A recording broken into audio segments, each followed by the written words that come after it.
الحمد لله رب العالمين والصلاة والسلام على سيد الأنبياء والمرسلين سيدنا وحبيبنا محمد وعلى آله وصحبه أجمعين. أما بعد فأعوذ بالله من الشيطان الرجيم. بسم الله الرحمن الرحيم. All praises are for Almighty Allah, the one who has bestowed so many favors and bounties upon each and every one of us. From amongst His favors and bounties is sustenance, provision that He has bestowed upon us. The wealth that Almighty Allah has given each person, whether it be a small amount, whether it be in abundance.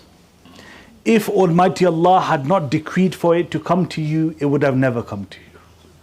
Whatever has been decreed for you will come to you. Whatever is not decreed to you, nobody can give to you. This is how it works. This is how the rizq, the sustenance, the provision that Allah has allocated for each person, this is the rule that Almighty Allah has set within this dunya. For each person, in their entire lifetime, how much they will get of each sustenance, Almighty Allah has decreed for us already. You cannot get more, nor will you get less. Whatever is going to come to you is going to come to you. Now, whether that comes to you in a way of halal or haram, that will be based on our own actions. If we stay away from the haram and stay on the halal path, that same amount will come to us. But if we take the wrong path, then that money will come to us. But because of our actions, it will turn into haram money. So instead of stressing over that, a person should keep their means of livelihood as halal. Every single aspect should be halal. There should be no deception, there should be no cheating. There should be no haram aspect within our livelihood at all. If we stick to that, then the money that is coming, the sustenance that is coming is purely halal. And then when it comes to the zakah time, when it comes to giving the compulsory charity in the way of Almighty Allah, then you will see the full benefit of it. The word zakah, it has two meanings. Number one, to increase. Number two, to purify. When we give money in the way of Almighty Allah to charity, when we take out our zakah money, Almighty Allah blesses the wealth that we have, which leads to the wealth being increased. We may see that by giving X amount in the way of Allah, physically there's a shortage. The wealth has physically decreased. But two things will happen. Number one, you have given that in the way of Allah, so in the account of the hereafter, it is permanently set. Number two, the physical money that has decreased within this dunya, you will see within no time, Almighty Allah will give you so much more. That money is going to increase. Almighty Allah opens up the ways. When you only have one source of income, Allah will open up another source. If you have multiple, Allah will open up even more.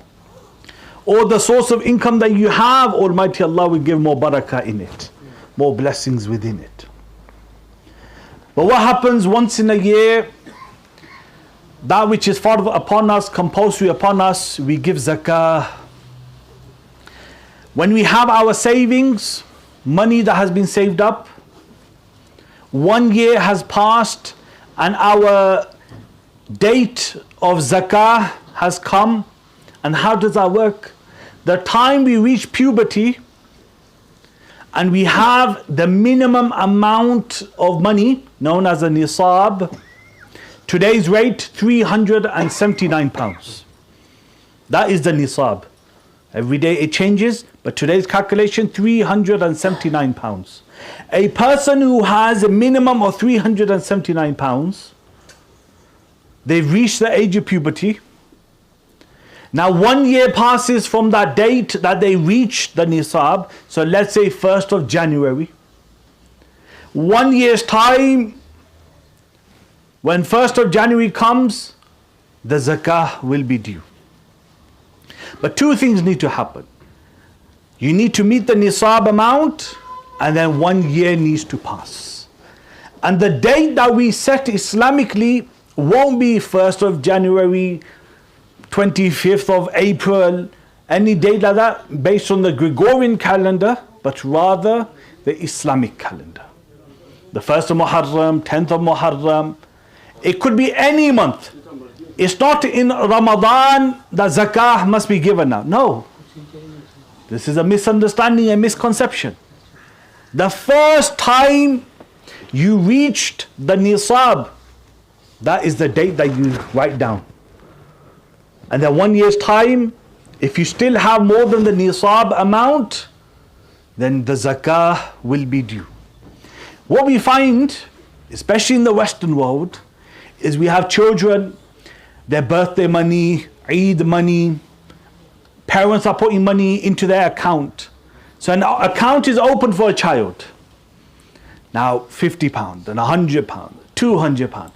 Before you know it, that child reaches the age of puberty, but they may have £500, £1,000 in the account. But nobody's paying zakah. Nobody's paying zakah. Once they grow up, one day when they find out about this ruling, they realize, I haven't paid zakah for the past 10 years. So this is the responsibility of the parents. The parents have the duty at that time to educate their child and to help them pay their zakah.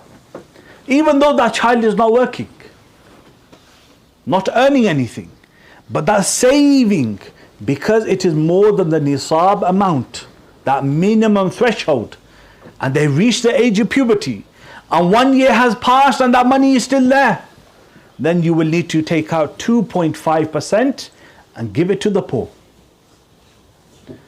The condition is that 1 year needs to pass. Like mentioned in hadith of Jami' al-Tirmidhi, حَتَّى يَحُولَ عَلَيْهِ الْحَوْلِ. 1 year needs to pass. But within that 1 year, you're going to see the money go up or down. Let's say somebody has £1,000. Next year, the first time they meet the nisab amount, and now next year, throughout the months, there are 10,000 come, 5,000 come, 20,000 come, 10,000 go, 5,000 go. The money's been up and down throughout the year. But when it comes to the end, when 1 year passes, as long as they did not go to zero, but it was above zero, that final amount, 1 year's time, that is what you check. 1 year's time, you see, okay, £500 is my total savings, you pay zakah on £500. It's not that £1,000 has come, okay, now 1 year for this 1,000. 10,000 has come, 1 year needs to, no. It's too complex. That's not the Islamic way. The Islamic way is the money will be up and down throughout the year. You got expenses, you got bills to pay, money's coming, money's going. When the year comes, that date anniversary of the zakah, when that year comes, 1 year has passed, you will see how much do I have, how much stocks do I have, how many items have I purchased to sell for business, how much cash do I have, gold and silver do I have. Put everything together. If it's more than the nisab amount, you will pay 2.5% of that. But the Quran mentions in Surah Ali Imran, verse number 180, وَلَا يَحْسَبَنَّ الَّذِينَ يَبْخَلُونَ بِمَا آتَاهُمُ اللَّهُ مِنْ فَضْلِهِ هُوَ خَيْرًا لَهُمْ بَلْ هُوَ شَرٌّ لَهُمْ سَيُطَوَّقُونَ مَا بَخِلُوا بِهِ يَوْمَ الْقِيَامَةِ. Those people, when it comes to zakah, they're stingy. I don't want to pay zakah. I can't afford it, even though they can afford it. Zakah is fard upon them. They're being stingy to give it. in the way of Almighty Allah to the poor, they think by keeping that money, huwa khayran lahum, it is good for them. Almighty Allah states, bal huwa sharrun lahum, rather it is bad for them. It is bad for them. Why? Oh Allah, sayutawwaquna ma bakhilu bihi yawm al-qiyamah. Because that money that the person abstained from giving zakah upon, Almighty Allah on the day of judgment will turn it into a snake. A snake. And that snake will go around the neck of that individual. And it will continue to punish that individual. And it will keep saying, Ana maluk, Ana kanzuk. I am your wealth. I am your treasure. That money that you didn't want to give to the poor, that wealth that you were holding on to, I am that wealth now. And that snake will keep punishing that individual who abstains from giving the zakah to the poor. Because it is fard upon us. At the time of Sayyidina Abu Bakr radiallahu ta'ala anhu, when he became the Khalifa, two big fitnas took place when he became the Caliph. Immediately, that had taken place. So upon becoming the Caliph, he saw two issues are taking place, major issues. Number one, there are those that are falsely claiming to be prophets, such as Musaylamatul Kadhab, who claim to be a prophet after Prophet Muhammad sallallahu alaihi wasallam. Number two, people, a group of people are rejecting the zakah and saying it is not fard, we are not going to give zakah at all. What did Sayyidina Abu Bakr radiallahu ta'ala anhu do?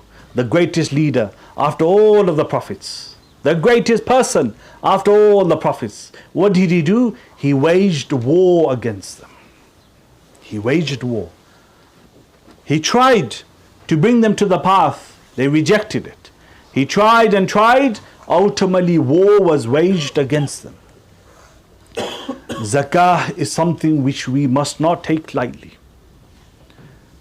Rasulullah sallallahu alayhi wasallam said, ثَلَاثٌ مَّن فَعَلَهُنَّ طَعِمَ طَعْمَ الْإِيمَانِ.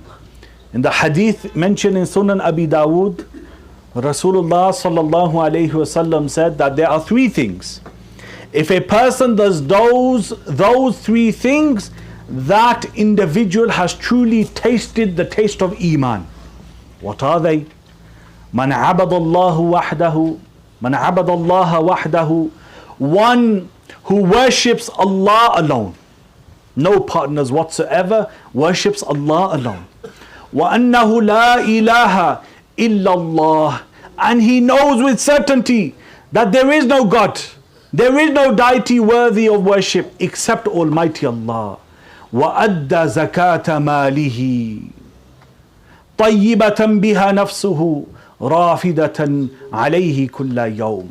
Every year, that person, the third thing, every year that person takes out the zakah money that is due, that is obligatory upon him or her, and then he pays that. In what state? In such a state that he is cheerful, he is happy, he is earnest, that he has got the opportunity to give in the way of Almighty Allah. One who does that has truly tasted the taste of Iman. Normally what happens? People are dreading it. Zakah time, X amount of money is going to go. What am I going to do? Instead of being happy and joyful that the opportunity has come for me to act upon a fard, that thing Almighty Allah has made fard upon me. This is why we must not take zakah lightly. If somebody has debt, they will minus the debt from their bill, the zakah bill. So the full amount that you have, let's say you have £10,000 savings, but you have £9,000 as debt. You minus the debt, now zakah is only due upon the 1,000. If you have items that you've purchased to sell, such as imagine somebody purchases 10 cars in order to sell them, or buys 5 phones in order to sell them. buys properties purely with the intention to sell them. When the zakah time comes, you will include them into your zakah, the amount. But if the intention was not that, you purchased 10 properties but were not with not the intention of selling them to make a profit, but rather to rent them out, then zakah will not be due on the amount of the actual properties, but rather the zakah will be due on the amount, the rent that is coming through, if you have that rent at that time. Likewise, when it comes to zakah, every single thing that you have, whether it be shares in a company, whether it be investments, whatever stocks you have, you must include everything into the calculation. Everything which is there as an investment, you include into the calculation. But the things that are there for your personal belongings, houses, cars, clothes, because you have the intention, these are my personal stuff, no zakah is due. But if you purchased it with the intention to sell, then zakah will be due. وَمَا عَلَيْنَا إِلَّا الْبَلَاغُ الْمُبِينَ.